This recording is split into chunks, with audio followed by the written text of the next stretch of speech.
بسم اللہ الرحمن الرحیم۔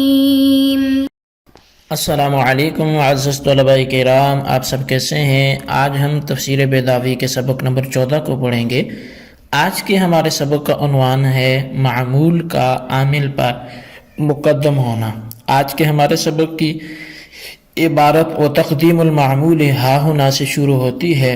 آئیے سب سے پہلے عبارت پڑھ کے اس کا ترجمہ کرتے ہیں، اس کے بعد اس کی وضاحت کی طرف بڑھیں گے۔ میں یہ بتاتا چلوں کہ آج ہم کیا پڑھنے جا رہے ہیں۔ بسم اللہ اقرأ، جو گزشتہ سبق میں ہم نے بسم اللہ کا متعلق نکالا تھا، تو اس میں جلالت اللہ تعالیٰ مقدم ہو رہا ہے جو کہ معمول بن رہا ہے، اور اقرأ جو عامل ہے وہ مؤخر ہو رہا ہے۔ تو اسی کی حکمتوں پر آج ہمارا درس رہے گا۔ تو آئیے سب سے پہلے عبارت ترجمہ کرتے ہیں، پھر وضاحت کی طرف بڑھیں گے۔ مصنف علیہ رحمہ لکھتے ہیں: وتقدیم المعمول ہا ہنا اوقع کما فی قولہ بسم اللہ مجریہا وقولہ ایاک نعبد لأنہ اہم وادل علی الاختصاص۔ اور معمول کا مقدم ہونا یہاں زیادہ اچھا واقع ہونے والا ہے، جیسا کہ اللہ تعالیٰ کے فرمان بسم اللہ مجریہا اور ایاک نعبد میں ہے، اس لیے کہ تحقیق یہ معمول کا مقدم کرنا زیادہ اہمیت کے لائق ہے اور اختصاص پر زیادہ دلالت کرنے والا ہے۔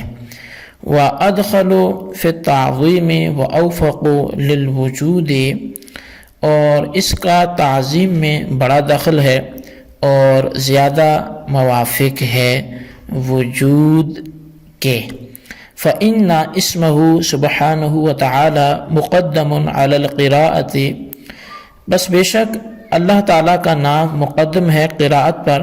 کیف لا وقد جعل آلۃ لہا من حیث ان الفعل لا یتم ولا یعتد به شرعا ما لم یصدر باسمہ تعالی، اور کیوں نہ مقدم ہو، حالانکہ بنایا گیا ہے اللہ تعالیٰ کے نام کو اعلی قراءت کے لیے، یعنی اعلیٰ بنایا گیا قراءت کے لیے، اس حیثیت سے کہ فعل نہیں مکمل ہوتا اور نہیں شمار کیا جاتا اس کو شرعاً، جب تک کہ نہ شروع کیا جائے اللہ تعالیٰ کے نام کے ساتھ۔ لقولہ علیہ الصلاۃ والسلام کل امر ذی بال لم یبدأ فیہ ببسم اللہ فہو ابتر، نبی علیہ الصلاۃ والسلام کے فرمان کی وجہ سے کہ ہر شان والا کام کہ جس کی ابتدا بسم اللہ سے نہ کی جائے تو وہ بے برکت رہ جاتا ہے۔ جی طلبہ کرام، یہ تھی ہمارے آج کے سبق کی عبارت اور اس کا ترجمہ۔ آئیے اب اس کی وضاحت کی طرف بڑھتے ہیں۔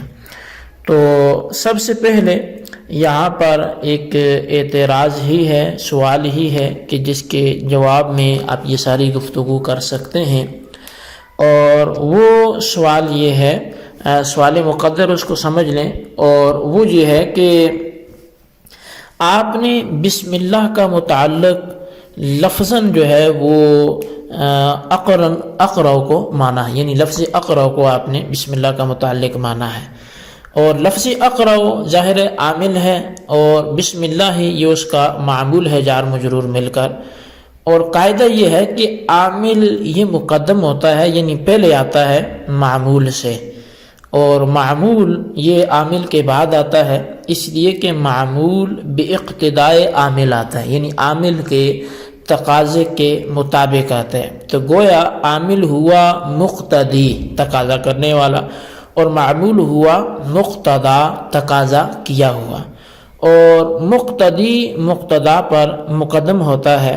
تو یہاں پر پھر عامل کو معمول پر مقدم ہونا چاہیے تھا، جبکہ ہم جو دیکھتے ہیں بسم اللہ اقرأ میں تو معمول مقدم ہے اپنے عامل پر، یعنی بسم اللہ یہ معمول ہے اور اقرأ اس کا عامل ہے، تو یہ بسم اللہ اقرأ پر مقدم ہے۔ تو یہ اس کا خلاف کیوں کیا گیا قاعدے کا؟ تو اس کے جواب جو ہے قاضی صاحب نے یہ دیا کہ اس جگہ پر معمول کو مقدم کرنا وہ زیادہ لائق ہے اور زیادہ وقوع ہے، جیسا کہ اللہ تعالیٰ کی قول بسم اللہ مجریہا میں اور ایاک نعبد میں معمول کو مقدم کیا گیا ہے۔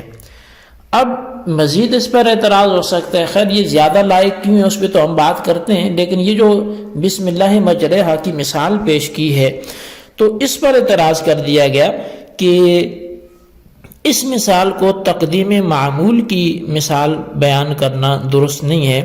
اس کی وجہ یہ ہے کہ مجرا یا تو اس میں ظرف ہوگا اور یا پھر یہ مصدر میمی ہوگا۔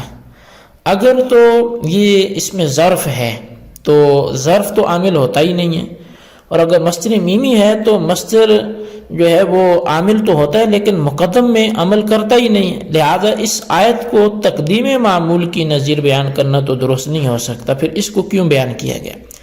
تو اس کا جواب یہ ہوگا کہ یہ تقدیم معمول کی مثال نہیں ہے بلکہ مطلقاً تقدیم کی مثال بیان کی ہے۔ اب رہی یہ بات کہ بسم اللہ مجریہا ترکیب میں کیا واقع ہے، تو کہتے ہیں کہ ترکیب میں حال ہے ارکبو کی ضمیر سے، تقدیری عبارت ارکبو متلبسین بسم اللہ وقت جریانہا ہوگی، اور دوسری ترکیب یہ ہے کہ بسم اللہ یہ خبر مقدم اور مجریہا مبتدائے مؤخر ہوگی۔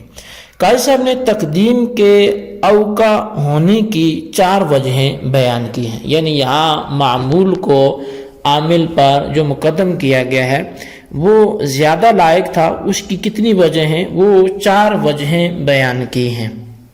پہلی تو یہ ہے کہ اللہ تعالیٰ کی نام کی شرافت کی وجہ سے بسم اللہ کو مقدم کرنا یہ زیادہ اہم ہے، یعنی جو شرف اور بزرگی والا لفظ ہے بسم اللہ اقرأ میں یقیناً وہ بسم اللہ ہے، تو اس لیے اس کے شرافت کی وجہ سے مقدم کرنا زیادہ اہم ہے۔ اور دوسری وجہ یہ ہے کہ تقدیم اختصاص پر زیادہ دلالت کرتا ہے، کیونکہ قاعدہ ہے کہ تقدیم اس چیز کا کی کرنا کہ جس کی تاخیر حق تھا، یہ حصر اور تخصیص کا فائدہ دیتا ہے۔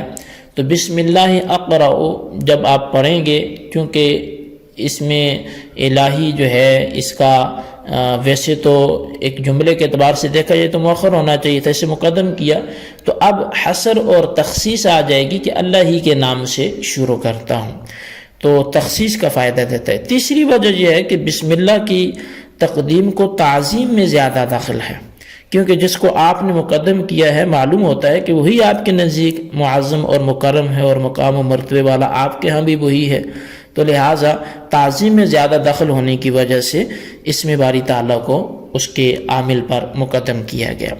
اور چوتھی بات یہ ہے کہ بسم اللہ کی جو تقدیم ہے یہ وجود اسم کے زیادہ موافق ہے، کیونکہ اللہ تعالیٰ کا اسم تمام چیزوں پر مقدم ہے، اور اس کے مقدم ہونے کی 2 وجہ ہیں۔ ایک وجہ یہ ہے کہ اللہ تعالیٰ کی ذات تمام مسمیات پر مقدم ہے، لہٰذا اللہ کا اسم بھی تمام اسماء پر مقدم ہونا چاہیے۔ دوسری وجہ یہ ہے کہ اللہ تعالیٰ کے اسم تمام افعال کے واسطے اعلیٰ ہے، اور اعلیٰ ذی اعلیٰ پر مقدم ہوتا ہے، لہٰذا اسم باری تعالیٰ مقدم ہوگا تمام افعال پر، لہٰذا اس موقع پر بھی مقدم کر دیا گیا تاکہ یہ تقدیم اس کے وجود واقعی کے مطابق ہو جائے۔ اب اس پر اعتراض تو ہوگا، لیکن میں اس کو اگر خلاصتاً بیان کروں چوتھی وجہ کو، تو چونکہ ہر شے پر اللہ کا وجود مقدم ہے تو پھر اس کی جو اسماء ہیں وہ بھی مقدم ہے، تو لہٰذا وہ حقیقی جو تقدیم اس کو حاصل ہے یہاں لفظوں میں بھی اس کی موافقت ہو جائے، اس لیے ایسا کیا گیا۔ اچھا، اب اس پر اعتراض یہ ہوگا کہ اسم باری کو اعلیٰ بنانا درست نہیں ہے، کیونکہ اعلیٰ تابع اور غیر مقصود ہوتا ہے، تو گویا آپ نے اسم باری کو اعلیٰ بنا کر غیر مقصود بنا دیا، اور یہ درست نہیں ہے۔ اس کا جواب یہ ہے کہ اعلیٰ اس حیثیت سے نہیں ہے کہ وہ مقصود بے طبع ہے، بلکہ اس حیثیت سے ہے کہ فعل اس کے بغیر شرعاً مکمل اور تام نہیں ہو سکتا، جیسا کہ فرمان نبوی ہے کہ کل امر ذی بال لم یبدأ فیہ بسم اللہ فہو ابتر۔ تو قاضی صاحب کی عبارت پر 2 اعتراض ہیں۔ اول یہ کہ اہم اور عدل، اوفق، ادخل چاروں اس میں تفضیل ہیں، اور اس میں تفضیل کا استعمال 3 طریقوں میں سے کسی ایک کے ساتھ ہوتا ہے، یا تو من کے ساتھ ہوگا، یا الف لام کے ساتھ، یا اضافت کے ساتھ۔ یہاں پر تو کوئی سا بھی طریقہ استعمال نہیں کیا گیا، تو اس کا جواب یہ ہے کہ قاعدہ یہ والا مطلق نہیں ہے، بلکہ یہ اس وقت ہے جب کہ اس میں تفضیل خبر نہ ہو اور مفضل علیہ معلوم نہ ہو، اور جب مفضل علیہ معلوم ہو اور اس میں تفضیل خبر ہو تو اس وقت طرق ثلاثہ میں سے کوئی طریقہ ضروری نہیں ہے۔ اور یہاں یہی بات ہے، کیونکہ اس میں تفضیل جو ہے وہ ترکیب میں خبر بھی ہے اور مفضل علیہ جو ہے وہ معلوم بھی ہے، تو لہٰذا کوئی اعتراض نہیں رہے گا۔ جی طلبہ کرام، یہ تھی ہمارے آج کے سبق کی عبارت، اس کا ترجمہ اور اس کی وضاحت۔ اس کو اچھی طرح سمجھیں، اس کے خلاصے کو ضرور رجسٹر پر لکھیں اور بالخصوص ان سوالات کے جوابات بھی دیں۔ سوال نمبر 1 یہ ہے کہ معمول کو عامل پر مقدم کرنا مقتدی و مقتدا کے اعتبار سے کیسے سمجھائیں گے، وضاحت کریں۔ اور سوال نمبر 2 یہ ہے کہ اوفق للوجود ہے، یہاں بسم اللہ کو اقرا پر مقدم کرنا، اس کی وضاحت فرمائیں یہ کیسے ہیں۔ اللہ تبارک و تعالیٰ سے دعا ہے جو کچھ ہم نے پڑھا سنا اسے یاد رکھنے کی توفیق نصیب فرمائے، آمین بجاہ نبی الامین صلی اللہ علیہ وسلم۔